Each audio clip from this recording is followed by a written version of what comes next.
Hi, welcome back. In this tutorial, let's talk about what is NPM. NPM is world's largest JavaScript package library, and it is a JavaScript package manager also. What do you mean by JavaScript library? Let's take an example of YouTube. YouTube is a wide video library which contains the videos uploaded by various users. You should be able to watch any of those videos uploaded by them. Similarly, npm Node Package Manager is a library or registry which contains the JavaScript packages written by various developers across the world. It's the world's largest package library for JavaScript where you can make use of any existing package available or you can upload your own.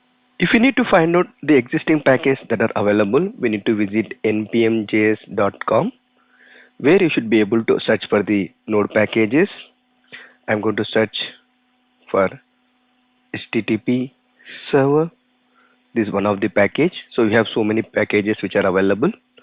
Similar to that, it has lot of packages convert like Word to PDF. NPM is JavaScript package manager also. What do you mean by that? Let's take example of YouTube.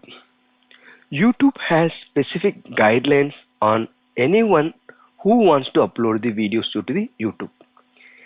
Same way, in NPM, if any developer wants to publish a package or consume a package or wants to update an existing package, there are guidelines and there are tools available for you to do the needful like NPM CLI. Apart, if a package depends upon another package, how do we handle them? That is also is taken care by NPM package manager.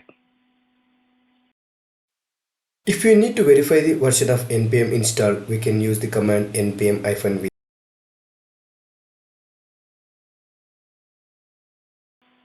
This is going to give 9.6.7, the current NPM version installed in my system. In your system, if you have installed based upon your Node.js version, the package version will be different.